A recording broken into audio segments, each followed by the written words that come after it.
You're going to maybe give me a few extra minutes as well? No, we'll stick to the schedule. Okay.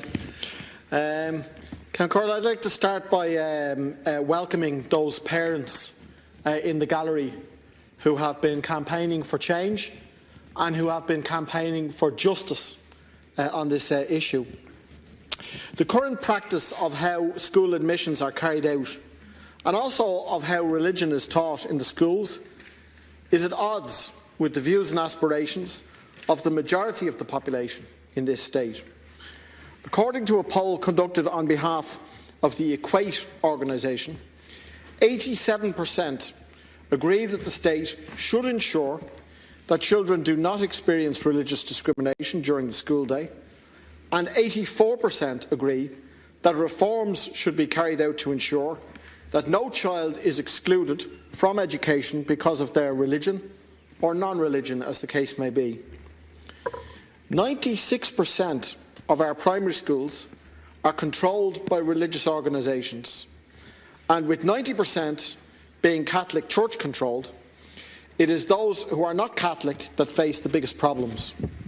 Muslims, Hindus, those from other Christian denominations, and those with no religion face serious problems accessing their local schools. Children live beside and play with neighbouring children, but because of the religion of their parents, are separated when going to school. In all other aspects of life, Ireland has diversity in religion and cultural background. We see this in the workplace, we see it in sports clubs, we see it in communities, but not in our schools. The schools remain segregated according to religious background of children's parents. Now, Corla, the experience and the testimony of parents with children trying to get into schools is very stark. The Education Equality Organisation have supplied the Anti-Austerity Alliance and other parties with testimonies from parents. I've got quite a lot of them here. I'll just read 3 into the record. A woman says, "My experience has caused significant stress and anxiety for our family for a prolonged duration of time. My husband and I have been under enormous pressure to baptise our son against our conscience in order to secure a school place for him." The second quote from a parent: "Our daughter is bottom of the list in our local schools as they are religious ethos schools, even though they are state funded. Our friends have had their children baptised in order to jump the queue, even though they are not religious. We don't want to do this." And the final quote I give, man says, "My daughter was born in Ireland. I was finding it impossible to get a school place for her. I got a call from the office of the Archbishop inquiring about the problem. He offered me a solution to, quote, make your daughter's admission easy and quick. Why don't you baptise her? I was furious." And he was right to be furious. And those words ring clear and true to me. And I have to say that for me they stand in some contrast to the weasel words that we've heard in the House tonight from deputies who say that they support this bill, they think it's progressive, they think it's a step in the right direction, but they're not going to vote for it. Not good enough in my opinion. Now, the experience of these parents and also those that have been in contact with AAA TDs shows that their rights are not vindicated by the state. Their right to choose religion or not to have religion is not respected. According to Equate survey, 1 in 5 people are aware of someone who has had their child baptised to help them get access to the local school. Their right not to have their child attend religious instruction is not a reality in the current arrangement.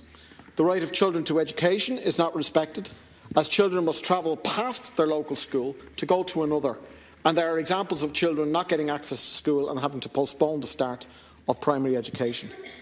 It is not only the parents that are taking issue with the religious discrimination in schools, but even the United Nations.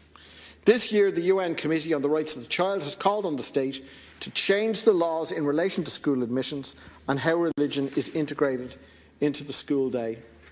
Carl, I'm going to be caught for time. Do I get those extra couple of minutes? Okay. The government have used the Constitution as an excuse for the lack of action on this issue. They contend that the state is obliged to maintain a situation where the interests of religious institutions is placed ahead of the right of freedom of religion, the right to access education and the right to opt out of religious instruction. We don't agree with this interpretation of the constitutional position. There is not an absolute right of religious organisations to discriminate, especially when they are receiving state funds to provide the state's education system. Constitutionally, the Oireachtas is allowed to legislate to set a balance between competing rights. There is no constitutional prohibition on the Oireachtas ending religious discrimination in school admission and directing schools who have religious instruction at the end of the school day after core school hours. The only thing lacking here is the political will of the establishment parties to implement legislative change that would displease the Roman Catholic Church. Even if the constitutional position did not allow for the necessary legislation, if the government were serious, they would bring forward a constitutional amendment and a referendum to have education equality. If they brought forward a constitutional amendment and a referendum to have education equality, it would be supported by voters very strongly. The AAA welcomed this bill as it would be a dilution of the current wording of Section 7(3)(c) of the Equal Status Act. The Labour bill would essentially change the pecking order in schools' admission policy by allowing local children not of the religion of the school the second priority after local children to be the religion of the school.